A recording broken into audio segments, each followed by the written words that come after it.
Olá, olá a todas e todos, sejam muito bem-vindos a essa conversa de hoje.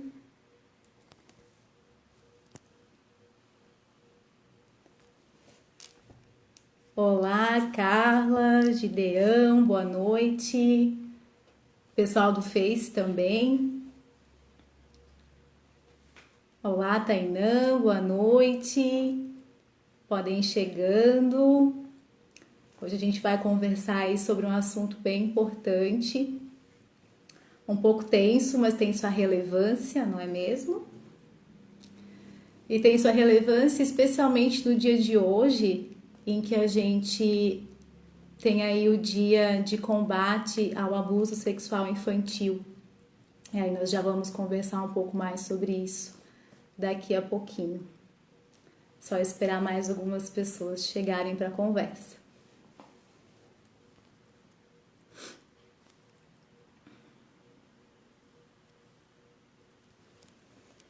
Aproveitem, compartilhem aí com pessoas que vocês entendem que essa conversa é importante. Obrigada, Ana. A Ana também entrou, vai estar aí com a gente nessa live.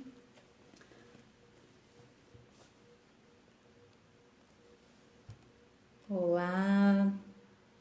Enviem aí no aviãozinho para alguém que vocês consideram que precisa saber um pouco mais sobre esse tema, né? O tema de hoje é aí os impactos do abuso sexual infantil na vida da mulher. E por que desse tema? Vou contar um pouquinho para vocês. Eu tenho deixado em aberto, né, uma pesquisa às mulheres que seguem aqui o perfil, para que elas possam sugerir um conteúdo, que eu possa abordar esses conteúdos que vocês têm interesse. E então, para minha surpresa, eu ainda não tinha pensado sobre esse conteúdo, em trazer esse conteúdo para vocês, diante da imensidão de conteúdos que tem na área da sexualidade para abordar por aqui. E uma, então, das seguidoras solicitou esse tema. E aí eu fiquei pensando, realmente é um tema muito, muito importante, né? Porque às vezes a pessoa está, né, a mulher está com algumas questões na sexualidade e não percebe que pode ter relação aí com situações da infância, ok? Olá, Claudiana, boa noite, Tiago, também acompanhando aqui a live. Então, a ideia para hoje é a seguinte: eu vou abordar um pouquinho com vocês o que é o abuso sexual infantil, o conceito de abuso, para que vocês tenham essa compreensão.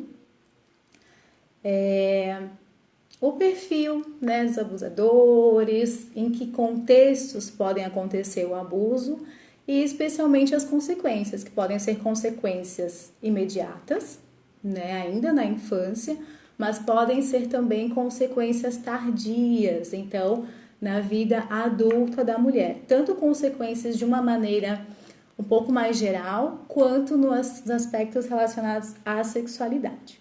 Tudo bem? Maressa, boa noite, seja bem-vinda.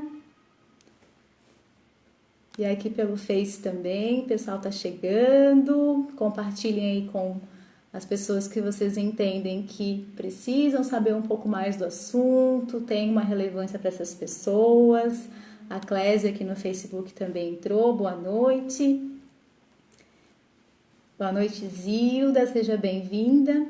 E aí eu vou começando, ao final eu vou resgatar aqui com vocês as perguntas, respondê-las, tá? Se ficou alguma dúvida.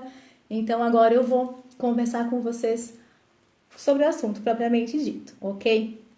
Então assim, não sei se vocês já pararam para pensar sobre isso, né? Sobre o conceito de abuso sexual infantil, se vocês sabem o que remete a vocês quando eu falo de abuso sexual infantil. Que situações seriam as situações de abuso? Isso é muito importante que fique claro, porque em algumas vezes as pessoas confundem, né? Confundem no sentido de que, será um abuso sexual quando houver penetração, que aí já caracteriza um estupro, na verdade, não é? Agora, o abuso sexual infantil, ele tem um conceito bastante amplo. Então, ele se refere, sim, nessa interação sexual, um adulto com uma criança, em que ele tem a intenção de satisfação sexual. E aí, para que haja essa satisfação sexual, pode ter aí toques, nas regiões íntimas, e por isso da importância de educação sexual já na infância.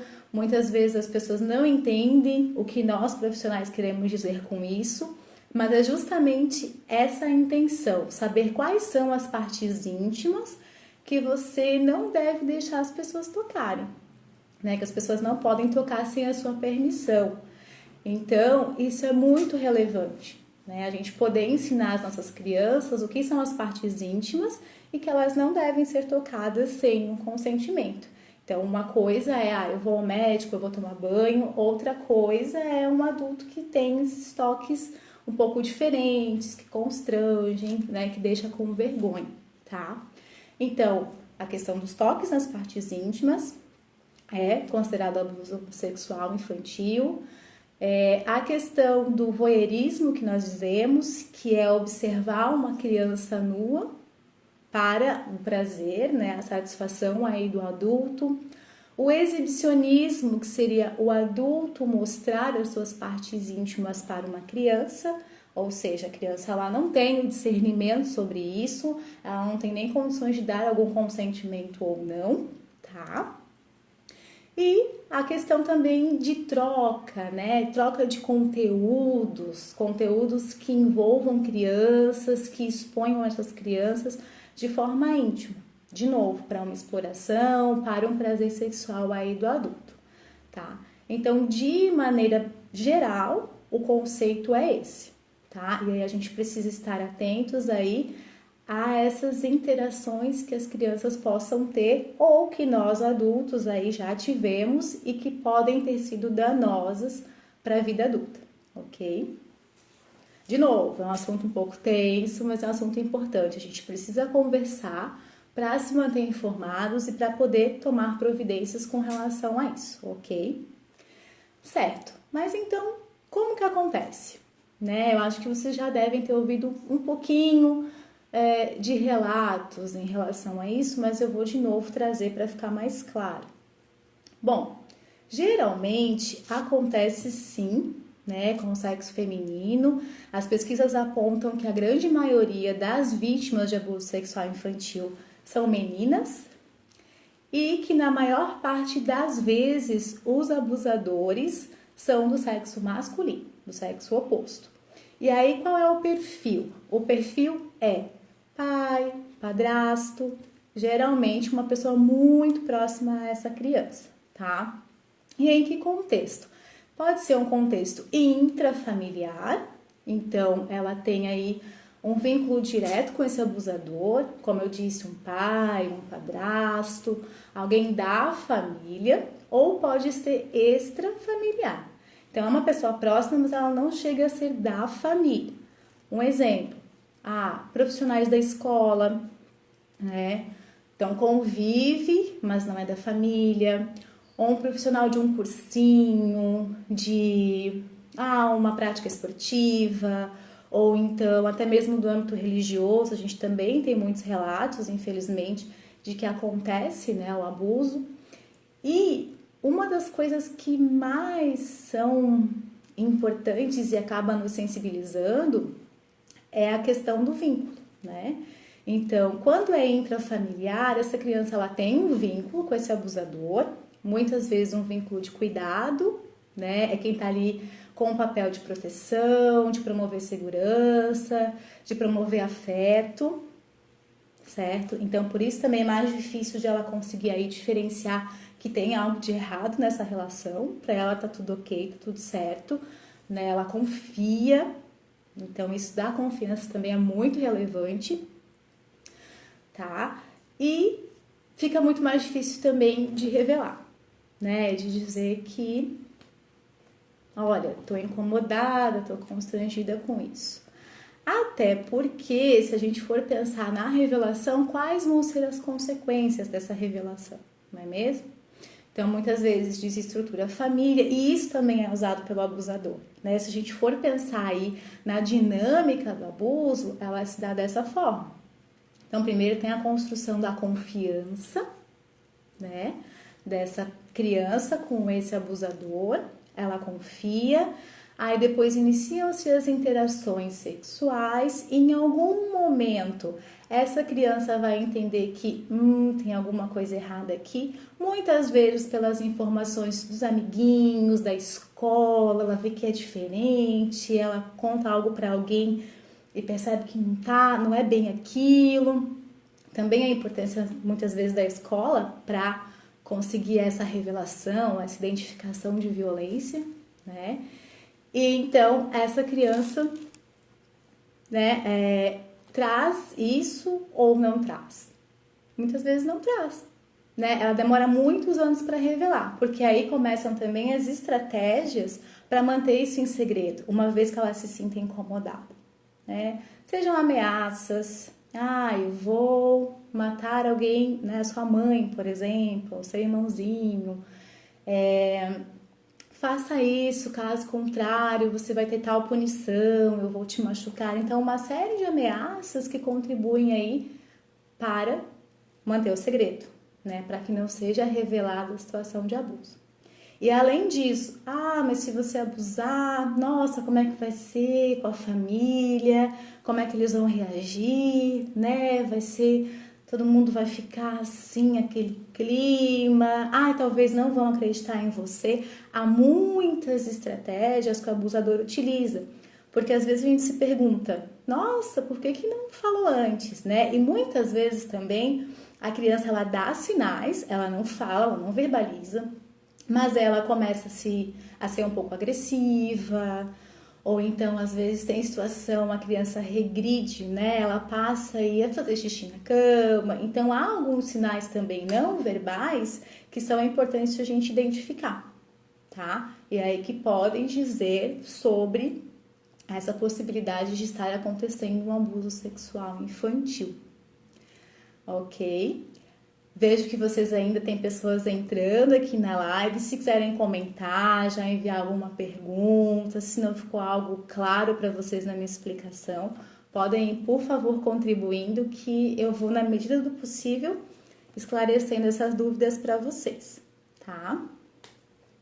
Então, até aqui, eu tentei fazer um apanhado geral do conceito de abuso sexual infantil, de como é essa dinâmica, como que ele costuma acontecer, essa dificuldade da revelação, não é? E agora a ideia é a gente poder falar um pouquinho das consequências do abuso, né? Aprofundar essa questão, que é a proposta de hoje, né? Os impactos do abuso sexual infantil na vida da mulher, tá? Mais especificamente com relação a esse público, certo? Então vamos lá. São muitas as consequências. Eu realmente precisei listar algumas delas para que não fique nada de fora, tá? Uma das consequências é que aumenta aí os riscos de transtorno psicológico para aquelas pessoas que passaram por um abuso sexual infantil, tá? Então, quais são os transtornos psicológicos mais comuns para esse público? Os mais comuns são a depressão, tá? O estresse pós-traumático, né? Então, pós essa experiência, e também os transtornos de ansiedade. Então, esses três são aí os mais comuns de acontecer, tá? Dos transtornos psicológicos. E essas vítimas do abuso sexual, elas também se tornam pessoas mais propensas, né, a alguns outros problemas, digamos assim, tá? Então, por exemplo, se a gente for pensar, né, a questão de viver um novo tipo de abuso, seja um abuso físico, seja de novo um abuso, né, sexual, ou então um abuso psicológico, uma questão de um relacionamento abusivo que envolve, né, todas as questões psicológicas ali presentes. ela fica mais propensa a isso também, tá? O que acontece? Tem uma relação também com a baixa autoestima, no sentido de, o que é a nossa autoestima, né? A gente conseguir se amar, se sentir amado por quem a gente é. Parece simples, mas envolve muitas coisas. Por quem a gente é envolve o nosso jeito, o que a gente pensa, as nossas opiniões, né? Nossa personalidade, do jeitinho que a gente é. E aí, quando há a questão do abuso sexual infantil, muitas questões vêm para essa criança.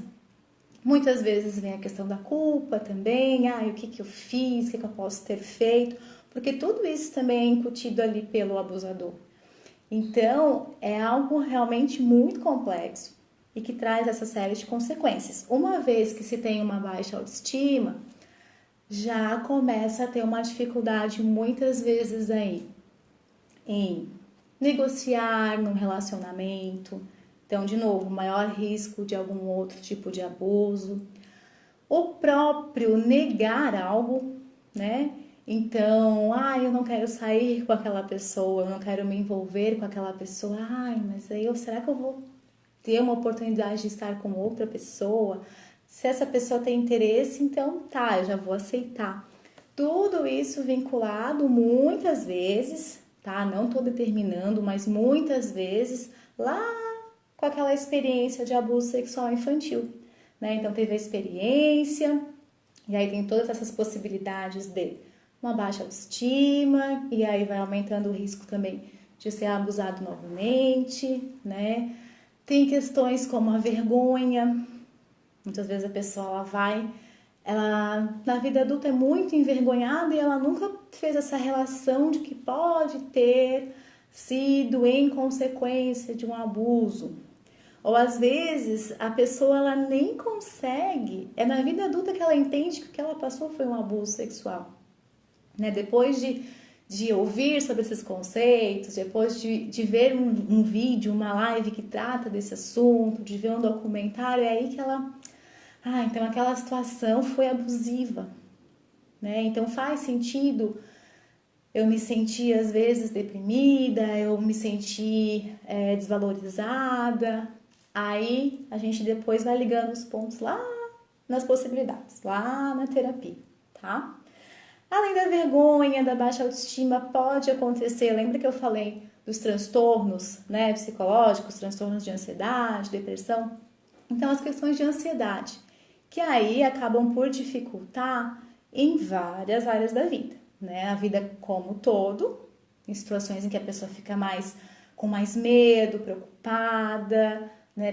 Tá muito frequentemente preocupada, ou ainda mais especificamente relacionado à situação da atividade sexual, da sua sexualidade, né? Então, assim, é sabido que para ter uma vida sexual saudável é muito, muito importante, não tem como fugir disso, que a pessoa possa, no momento em que ela vai ter essa vivência, que ela vai ter atividade sexual, estar relaxada, né? Estar de uma forma solta, livre, espontânea.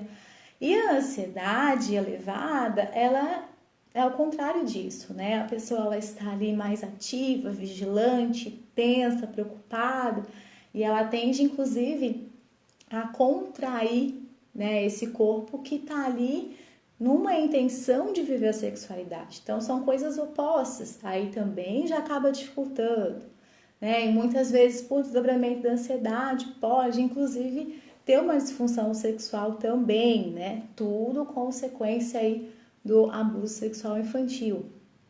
Então, assim, vai se tornando uma pessoa mais ansiosa, daqui a pouco tá tensa, preocupada, tende a contrair lá toda a musculatura da região da vulva, já dificulta uma penetração ali do pênis, já pode ter dor.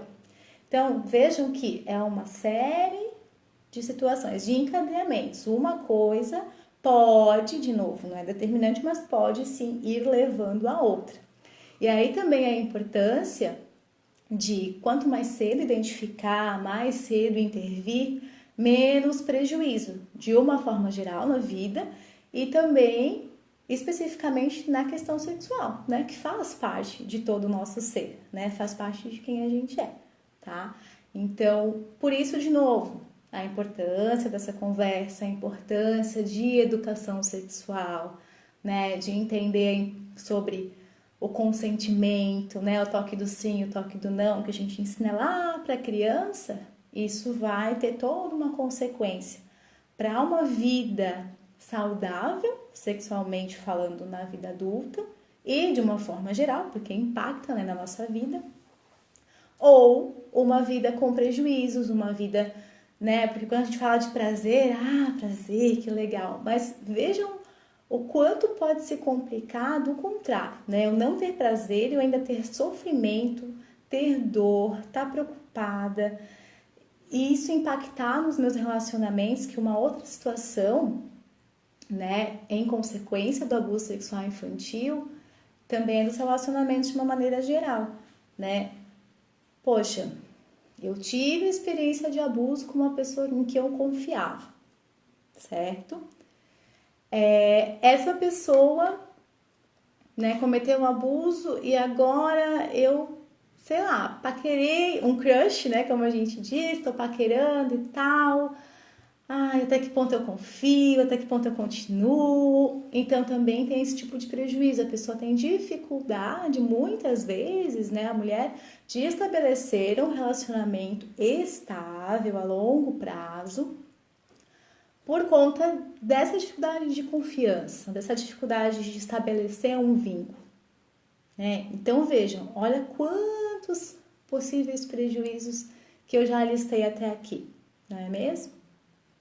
Pessoal que está entrando aí ainda, a Sil, o Tiago, Christian, sejam bem-vindos, a Eliana também, boa noite para vocês. Além das coisas que eu já listei, tem uma outra situação como consequência, que é a revitimização. O que quer dizer revitimização? A pessoa a todo momento, ela se sente vítima de novo do que lhe acontece na vida, né? Assim como em algum momento ela foi vítima do abuso sexual infantil, outras coisas que vão acontecendo, ela sempre tá, eu tive isso porque eu fui abusada. Então, tem uma dificuldade muitas vezes de superar esse momento. Então, de novo, a importância de uma intervenção é uma situação muito complicada, muito difícil. Eu já fui psicóloga no centro de referência especializado em assistência social, que trata, né, no âmbito público das violações de direitos de pessoas com direito violado. Nós recebíamos muitas denúncias de abuso sexual infantil. Por um lado é triste, sim, mas por outro, havia essa denúncia, esse encaminhamento e essa possibilidade de superação, né, de entendimento da família, de como essa criança poderia se comportar e das possibilidades que se tinha para lidar com a situação, né? Então isso é muito, muito, muito importante que se tenha aí essa possibilidade de apoio e de superação. Além disso, gente, eu acabei lembrando de um caso agora também, já na clínica, inclusive, né? O que fica muitas vezes da experiência de ser abusado, né, sexualmente na infância? Uma cliente me relatou que em um certo momento ela estava com o namorado, né, já ali nas preliminares, se encaminhando para a relação sexual, determinado tipo de toque remeteu, né, trouxe à tona a lembrança do abuso sexual. E aí ela já ficou muito constrangida, incomodada, né, não querendo continuar.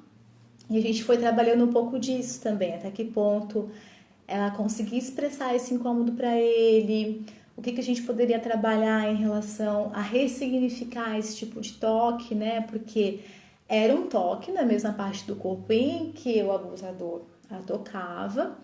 Porém, nesse momento, era com uma outra pessoa, em um outro momento, era uma situação consentida, que isso é muito importante, então, né, não era um abuso.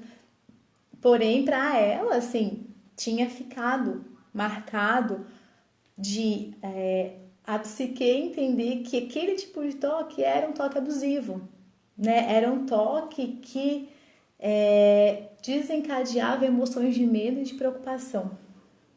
E isso acontece muito frequentemente. A pessoa ela acaba associando na vida, né, adulta, depois dessa experiência de abuso sexual infantil, ela associa a situação sexual, a atividade sexual a emoções negativas, que a gente pode chamar, ou não tão prazerosas, né, de medo, de preocupação, de ter que estar atenta porque algo muito perigoso, muito ruim vai acontecer. Então, como que essa pessoa vai ter uma vida prazerosa sexualmente, né? Em meio a esse medo. Ela até muitas vezes racionalmente entende que não faz sentido, que ela está contra a pessoa, mas no momento da relação, o sentir dela é de incômodo, é de que há algo errado, ela é sinalizada ali pela psique dela de que tem algo errado, de que não é bom aquele momento, não é agradável, não é prazeroso. Então é um prejuízo bastante importante para a vida dessas pessoas. Que mais, gente? Entrando na sexualidade um pouquinho mais, né, nas disfunções. Então pode ter uma série de consequências aí, desde a questão da resposta sexual, né? Então eu tô ali para começar uma atividade sexual, mas eu não consigo ter desejo, eu não consigo me interessar. Há aquelas pessoas também em que é a questão da dor, como eu tinha comentado durante a atividade, pouca lubrificação, porque a lubrificação ela costuma ir acontecendo conforme o desejo sexual vai aumentando. Então aí nesse caso também acaba por não acontecer. E uma dificuldade ou ausência de experiência de orgasmo, que a gente pode inclusive já nomear como uma disfunção sexual, que é a anorgasmia. Então, essa pessoa ela tem essa dificuldade de chegar ao orgasmo ou ela simplesmente não consegue chegar, né? E aí, de novo, por consequência do abuso, tá? Então, o abuso sexual infantil, ele é fator de risco para o desenvolvimento aí de disfunções sexuais, segundo o DSM-5, né? E eu vou comentar um pouco mais com vocês sobre isso. Então, a ausência de prazer, né? Essa é uma das disfunções, assim, a dor genital, que é o vaginismo, que eu já tinha comentado antes, né? Então, a pessoa tá ali ansiosa, com medo, tensiona a região ali do canal vaginal. Nesse tensionamento fica mais difícil de acontecer uma penetração e aí a gente nomeia essa disfunção como vaginismo. Então ela tem ali contrações musculares involuntárias que dificultam ou impedem a penetração e se vai acontecendo ela tem dor, porque como, né, tá mais contraída, é algo que tá difícil de haver a penetração. Então tende a ter uma dor aí, que a gente chama de vaginismo, tá? Dor menstrual, problemas ginecológicos também são bem comuns e tem a possibilidade tanto de a pessoa se tornar uma pessoa aversiva ao sexo, não, eu não quero saber sobre isso, eu não quero me envolver sexualmente com ninguém, né? Tamanho trauma ali do abuso sexual infantil, quanto em alguns casos pode haver uma compulsão, né? E essa compulsão, inclusive, a pessoa pode acabar aí se colocando em situações de risco. O que são as situações de risco? Eu vou ter aí vários parceiros sem um cuidado, né? Sem o uso de um preservativo, eu acabo me expondo às ISTs, que são as infecções, né, sexualmente transmissíveis, eu corro risco de uma gravidez indesejada. Então, de novo, uma série aí de consequências, tá? Começa mais cedo, muitas vezes, também, a vida sexual, né? Pela questão do abuso mesmo, acaba despertando para isso um pouco mais cedo. E aí, de que forma, né, vai ser esse despertar? De novo, a educação sexual, a questão da intervenção com essa pessoa que passou por esse abuso, por esse trauma, né? Isso faz toda a diferença, né? E possibilidades, né? Porque a gente não tá aqui só para falar das dificuldades, do sofrimento. Eu, como psicóloga, eu preciso, né, gente, compreender os sofrimentos, mas também promover cuidado e promover possibilidades de enfrentamento. Eu tinha comentado que eu já trabalhei no CREAS, né? É uma possibilidade, sim. O CREAS é um centro de referência que recebe, que acompanha pessoas com violação de direito, que tem uma equipe que pode também apoiar nesse sentido.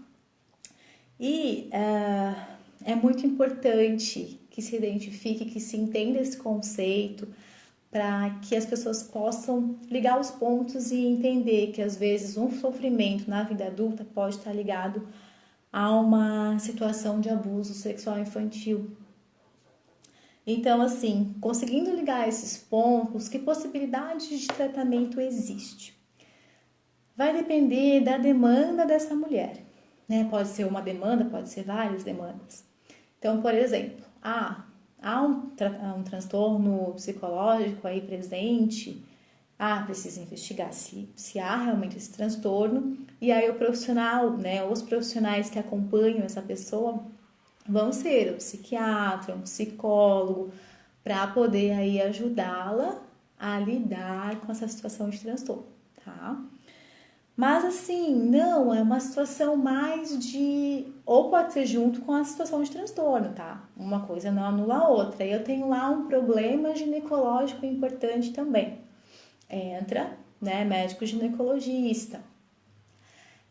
Questões ali de vaginismo, de dor, muitas vezes a gente conta aí também com um trabalho do fisioterapeuta. Então, muitas vezes vão ser tratamentos multidisciplinares. Um profissional, ele não dá conta de todas as demandas ou da demanda dessa mulher. Para vocês perceberem de novo a complexidade que é essa situação de abuso sexual infantil, né? Mas é o que eu sempre digo, assim, se a gente tem, né, eu machuquei o braço, eu tenho uma ferida, o que é mais interessante? A gente deixar, né, não cuidar, não dar atenção, o que vai acontecer com essa ferida se eu não der atenção, se eu não cuidar, se eu não medicar, se eu não puder promover aí que ela cicatrize de alguma maneira? Ela tende a piorar, não é mesmo? Se eu corto meu braço, ele tende a infeccionar de alguma maneira.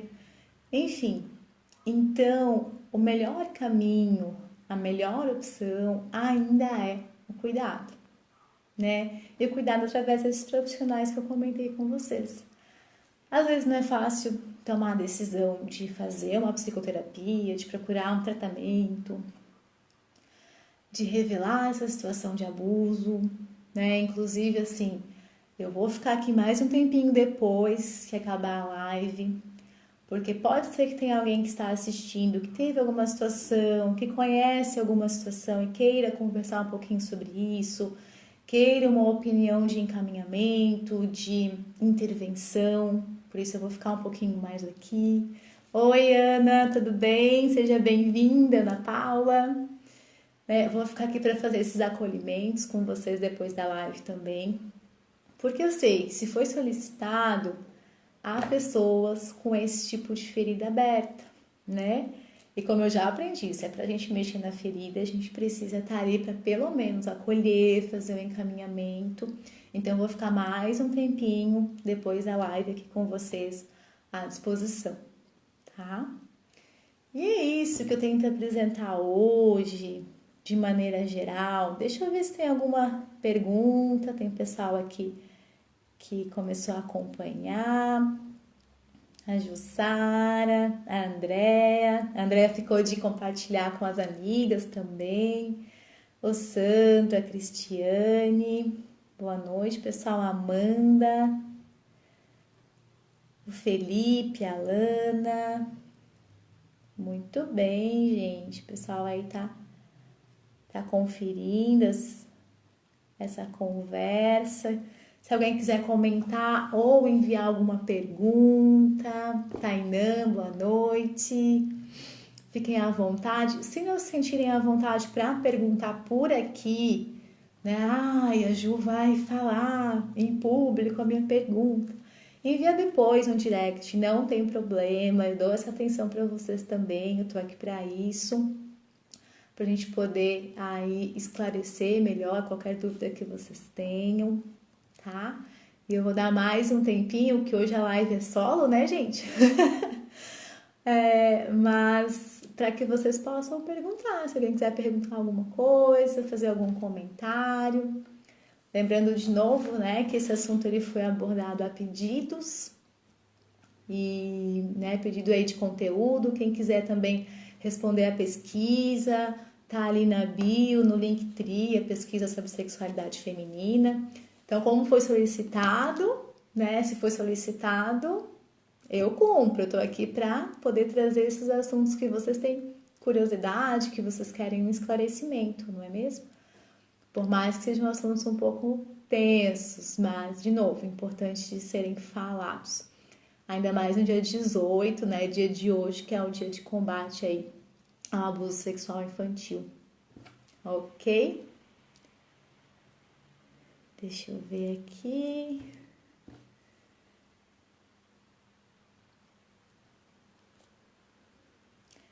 Enquanto vocês se encorajam a enviar alguma pergunta, algum comentário, já vi uns coraçõezinhos por aí também, do pessoal que gostou do tema, da conversa. Eu vou ler para vocês, eu tenho um documentário para recomendar. É um documentário que sensibiliza bastante, né? Eu já vou alertá-los para isso, precisa estar bem para assistir. Mas é um documentário também de esperança, né, e de superação dessas questões do abuso sexual infantil e das consequências desse abuso. O documentário é Canto de Cicatriz, vocês podem encontrar no YouTube. E aí eu retirei esse poema desse documentário. É um poema que é recitado aí pela Ingra Liberato, que participou do documentário, e diz mais ou menos assim: não será com métrica nem com rima. Uma coisa sem nome violentou uma menina. Ação barata, sem a prata do pensamento, o ouro do sentimento, o dia da empatia. Noite. Então, só para vocês acompanharem, né, essa ideia, assim, do quanto pode ser prejudicial, do quanto pode ser sofrida uma experiência como essa. Ok? Não vi perguntas por aqui, vi o pessoal acenando, cumprimentando. Fiquem à vontade também, gente, para mandar sugestão de temas para as próximas lives, né? A ideia é estar por aqui todas as segundas, né, a partir das 19 horas com vocês, para trazer um conteúdo de interesse, um conteúdo relevante que tenha relação aí com sexualidade feminina, né, e com terapia de casal, ok? Então eu conto com as contribuições de vocês para as próximas lives, certo?